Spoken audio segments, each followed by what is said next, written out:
Línea 137 es un documental estrenado el jueves 16 en el canal Cinear TV y en la web Cinear. Un documental que intenta hacer visible y difundir el trabajo cotidiano del programa Las Víctimas contra las Violencias, único servicio social que interviene directamente en conflictos y denuncias de violencia de género, sexuales y familiares. El documental está dirigido por Lucía Vasalo, el guion e investigación está a cargo de Marta Dillon y cuenta con la música de Juana Molina. Para hablar sobre Línea 137 desde Arte y Bohemia tiene la palabra su directora Lucía Vasalo, quien tiene una vasta experiencia en el medio audiovisual. Ha dirigido cortometrajes, videos, clips de varias bandas musicales, como también el making of para publicidades y películas, entre otros importantes trabajos no solo en Argentina, sino también en el exterior. La cárcel del fin del mundo es su ópera prima y Línea 137, su segundo largometraje documental.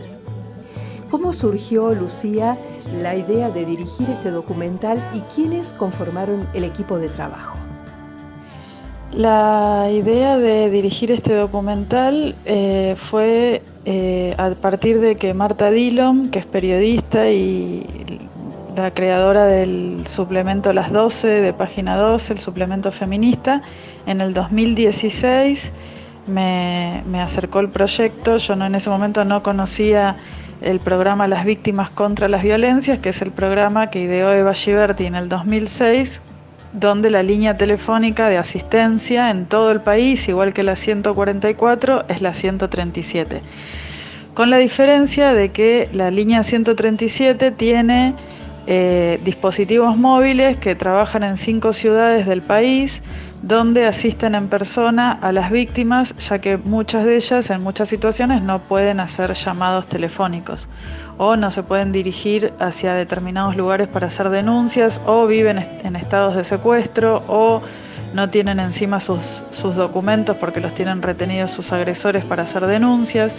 Entonces, bueno, me parece que el foco en donde estaba puesto el documental, la investigación y el guion es de Marta Dillon, es muy interesante porque pone el foco en las trabajadoras que son psicólogas y asistentes sociales del programa Las Víctimas contra las Violencias, la línea 137. El equipo de trabajo, la productora se llama Pennsylvania Films, que es con la que iniciamos el desarrollo del proyecto para luego pedirle fondos al Inca. El Inca lo declaró de interés y a partir de ahí nos pusimos a trabajar. Continuamos trabajando en realidad. Y el equipo de rodaje está conformado por Fernando Martí Corena como director de fotografía, Inés Vera como jefa de producción y Mariana Delgado como directora de sonido, y yo como directora y coproductora. También la UNTREF Media hizo una coproducción y todo lo que fue la postproducción del sonido se trabajó en la UNTREF.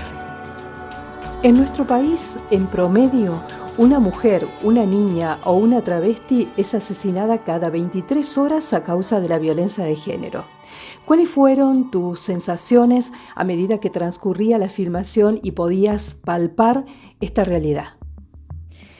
Bueno, mis sensaciones fueron muchísimas mientras desarrollábamos el rodaje, porque digamos que una cosa fueron las guardias que yo hacía en las comisarías con las chicas y otra cosa fue cuando salimos al terreno y me encontré con el relato de las víctimas, que me generaban mucha angustia y tristeza e impotencia, y también el miedo, ¿no? Porque ya en la primera salida había un agresor cerca que estaba armado y había que esconder a la víctima, y que después hubo que hacer un allanamiento con el apoyo ya de la policía y no de civil. Había niños de por medio y bueno, y cada caso era un mundo y un nuevo aprendizaje en muchos aspectos.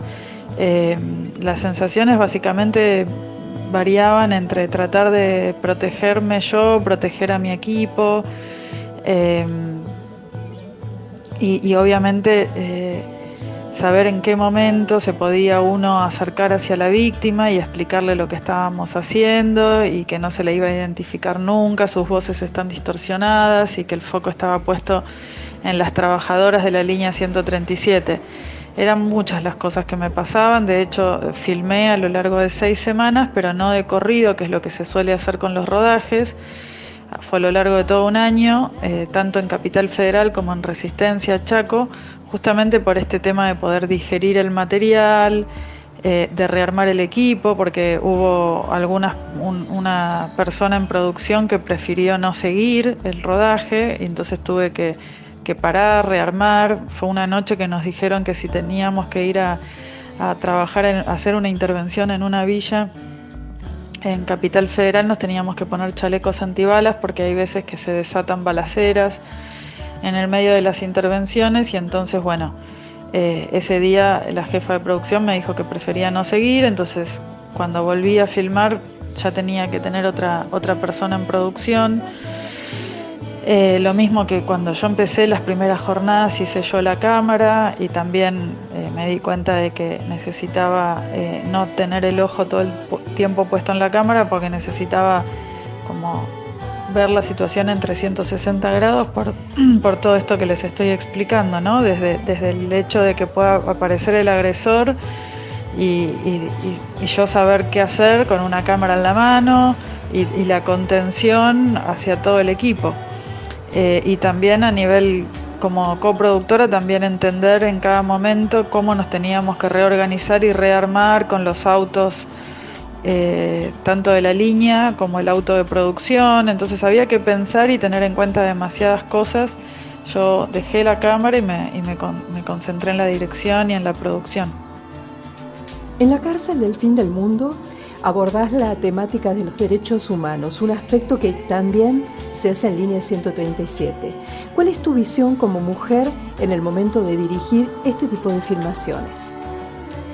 Bueno, mi visión como mujer a la hora de dirigir este tipo de filmaciones, ya de por sí, hace pocos años que empezamos a ser más las directoras y que trabajamos también en producción a nivel ejecutivo en rodajes, ¿no? O sea, de hecho se está luchando mucho por el cupo femenino dentro de nuestro gremio. El tema es que quizás este tipo de temáticas nos interpelan más a nosotras, que somos, digamos, las damnificadas por la violencia machista. Y entonces, como les decía, quizás la diferencia entre leer sobre teoría feminista o sobre, digamos, violencia de género es muy diferente a palparla digamos, en carne propia, en el contexto de una intervención donde hay una mujer que la estás viendo que está golpeada, que está sangrando o que está relatando que acaba de ser secuestrada por una red de trata y que se salvó de milagro, ¿no? Entonces, no lo sé cómo le puede llegar a esto a hacer sentir a un hombre, a un varón, pero creo que a nosotras por ahí nos toca más de cerca. La temática de la violencia de género ha sido retratada desde diferentes soportes. ¿Qué considerás que tiene de innovador Línea 137? Bueno, sí, el documental se estrenó, como dicen, en La Habana en diciembre pasado y la idea era estrenar en el Bafisi, en la sección Derechos Humanos, luego en cines y por último en plataformas digitales y la televisión. Dado el contexto que estamos viviendo de la pandemia, aceptamos este estreno online y de esta manera podemos llegar también a más casas y a gente que no necesariamente es cinéfila, que un poco fue la idea del documental y la herramienta de lucha. Creo que de esta manera llega mejor, llega más hacia los hogares y más en este contexto de cuarentena y de encierro donde en la última semana hubo 6 femicidios. ¿Qué considero que tiene de innovador? Bueno, me parece que lo que respondí un poco antes, que el hecho de poner el foco en las personas que le ponen el cuerpo a diario a la violencia machista es el foco innovador del documental, que ya venía dado desde el guión. Y la idea también del hablar, de denunciar y de no solamente, digamos, yo creo que el tema de línea 137, una línea de teléfono, es una metáfora de lo que pasa cuando una mujer por primera vez se anima a hablar. Macarena, el otro día, una de las protagonistas que es del Chaco, me decía que después de haber visto el documental, alrededor de ella, compañeras, conocidas, colegas, habían podido empezar a hablar de situaciones que le habían pasado en la vida con relación a la violencia, que no necesariamente obviamente habían sido femicidios, pero sí otro tipo de abusos. Entonces, en ese sentido creo que es una metáfora, ¿no? Lo de la línea 137, y no lo es también en el hecho de que realmente existe la línea 137 y se puede llamar desde cualquier punto del país. El film fue estrenado en nuestro país la semana pasada, pero ya había tenido su estreno mundial en el 41 Festival Internacional del Nuevo Cine Latinoamericano de La Habana, dentro de la sección Mujeres ante la Cámara. ¿Qué críticas han recibido? Bueno, las críticas han sido un montonazo en todo el país: radios, revistas, diarios digitales, diarios en papel. Hemos trascendido de lo que es la crítica, digamos, de cine, de cultura y de arte, porque es un tema que está en agenda y que nos está tocando a diario. Y en general la gente se emociona mucho y nos felicita y nos agradece el valor de haber hecho este documental, y pueden reflexionar acerca de los mecanismos que hay sobre la violencia, ¿no? Y todo lo que puede llegar a haber atrás de un femicidio cuando ya se concreta. ¿Qué objetivos se han propuesto alcanzar con línea 137? Bueno, los objetivos que nos propusimos fue concientizar y también repensar las instituciones, ¿no? Hasta qué punto alcanza con una medida perimetral hacia un agresor, cuando es verdad que sabemos que hay mujeres que por ahí tenían denuncias hechas, y más de una, y finalmente fueron asesinadas por sus agresores. Entonces creo que hay que repensar un poco como sociedades las instituciones que se ocupan de estos temas, y después también repensar la educación hacia las nuevas generaciones, sobre los mandatos hacia la mujer, sobre cómo se construye la idea de lo que una mujer tiene que hacer, sobre cómo se reparten las tareas de cuidado hacia las mujeres, ¿no? Como que está como preestablecido que todo lo que tenga que ver con el cuidado de niños, niñas y adultos, adultas mayores, en general, hasta hace muy poco tiempo que se empieza a hablar del tema, estaba directamente ligado con la mujer. Entonces, bueno, hay que repensar un montón de cosas para ver también cómo se construye la violencia machista. Después también qué pasa con las víctimas una vez que son atendidas por estas líneas de ayuda. ¿Qué pasa? Porque si una mujer es excluida del hogar para salvarla del agresor, y el agresor es el dueño del hogar, ¿y esa mujer a dónde va? ¿Qué red de contención puede llegar a tener? Entonces, siento que la 137 es un primer canal de ayuda, es súper valioso, y después tenemos que pensar cómo se continúa. Para finalizar, me gustaría que nos pudieras contar sobre nuevos proyectos en los que estés trabajando. Bueno, en este momento y también online estoy editando mi primer película de ficción, que se llama Cadáver Exquisito, que ganamos el concurso Ópera Prima del Inca, también con Pennsylvania Films, y también la estoy editando con Martín Blusón, que es el montajista de línea 137. Eso en primer lugar. También ya hemos terminado hace unos meses una película documental que se llama Transoceánicas, que hice con una amiga catalana que se llama Meritxell Culel, con la que nos estuvimos enviando cartas a lo largo de muchos años y se transformó en una bitácora, una película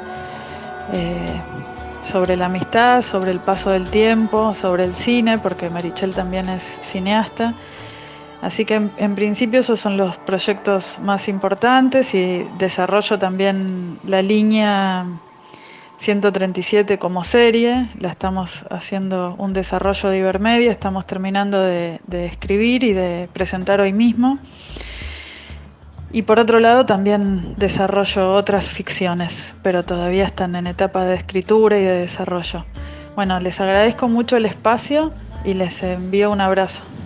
Y en este espacio de cultura llamado Arte y Bohemia ha tenido la palabra Lucía Vassallo, directora del film Línea 137, un documental que puede verse online de manera gratuita desde el viernes 17 de abril hasta el viernes 24 de abril en la plataforma Cinear Play y desde el jueves 30 quedará en la plataforma en alquiler pagando el precio de una entrada de espacios Inca de 30 pesos.